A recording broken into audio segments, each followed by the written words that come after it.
Okay, we're looking at a Ford F150, 2004 specifically. And then here we have the right passenger side inner fender well area, going for the exhaust manifold. And I think I'm going to start by trying to take out this inner fender and see how well it comes apart.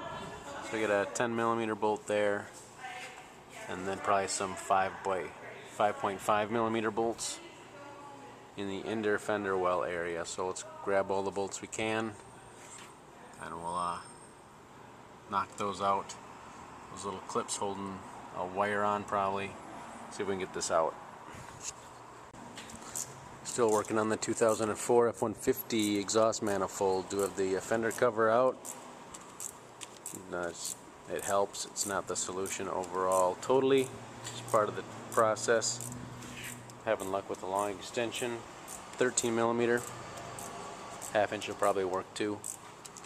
And then the two nuts / studs that are behind the mess of suspension, we're getting with a ratchet wrench, 13mm, and also just a regular wrench that's 13mm.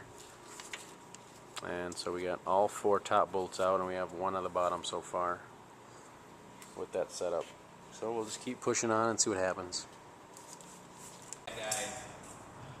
So we got a 15mm wrench setup socket.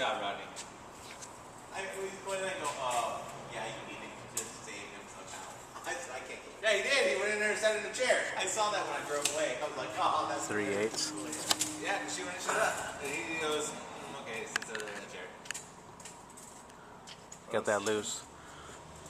And the only problem we're having is, I'm going to say bolt number 3 on the bottom, counting from the back.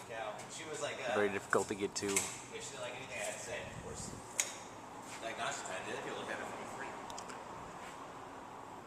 Why didn't you fix it? But actually, we're using a ratchet wrench up here, and seems to be able to get to it. Can't videotape it though. You're going through here, right, with your arm? Through these, right through here? Yeah, just right. Yeah. Alright. Well, it was a lot easier for the other guy because he didn't have this in the way. Where'd it go? Probably. Where'd it go?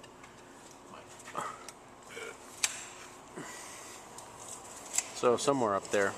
That's right here between the AC and yeah, it's right there. Between the AC and the other stuff. And other stuff. This is 4-wheel drive. The rack and yeah.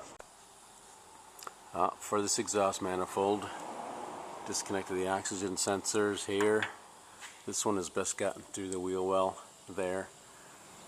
I used a screwdriver to, or pliers to take it off the connector. It was on a, it was up there, stuck on a bracket, and I pulled it off and got it easy to access. Of course, got these 2 bolts here off. I think they're 15mm. And a bunch of 10mm bolts hold these brackets in place for here. Left that one alone. For there, up there.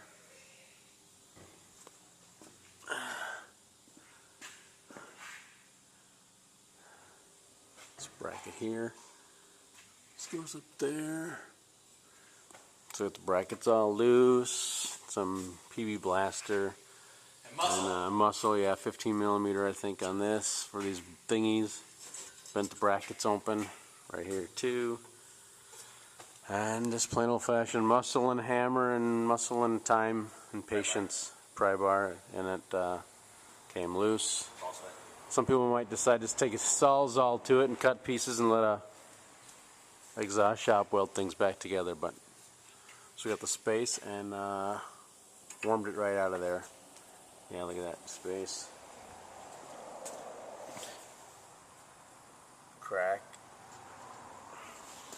So reverse procedure to install. It's a 4-hour job, and it probably takes a couple, 3-4 hours.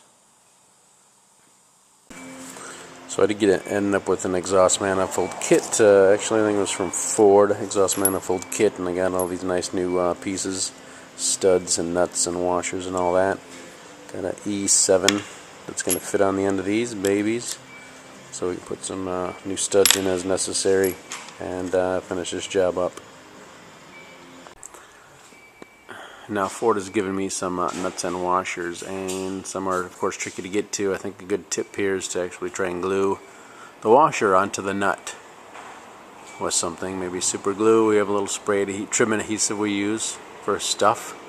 So here I've glued the nut onto the washer, and I think it's going to help me get to those tricky ones behind there, behind that metal chunk there.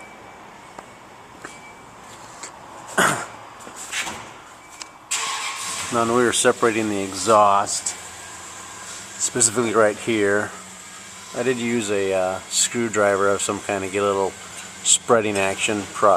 Be careful and get in there. And I spread this out a little bit with the screwdriver, and then just use some lubricant and some wiggling, a little bit of hammering. And again, I just took those things out. Took this one out first. And we took that one out, and it was pretty tight. Had someone might need some help. I'm gonna pry this pipe. Pry that pipe a little bit to the left, and that one of course was prying all the way to the right, and it was a pretty tight fit, but we got to slip out, so just gotta take your time and work at it and maybe get some help. Now it's probably a good idea to have a couple sets of jacks, one for jacking up the engine, one for the exhaust, because it is pretty heavy. As you see, I got a stand here, and when you're putting this back together, this needs to go on first, so we did use a couple pry bars to get it together, and then get the front installed loosely up there on the manifold, and then lastly I push this back piece, this heavy sucker, back onto there. So now try and use this maybe to help you hold it up. And it doesn't have any, it's flat, so there's no issue with catching on anything compared to these other ones. I've got a thing on it, a nub. Let's see if I can find one here. You can see it's got a nub on it. So just get everything lined up. Again, take your time. Some jacks will probably help, and then a friend should make things go easier for you putting it back together. Again, a couple of pry bars for this is what we needed to get this back lined up.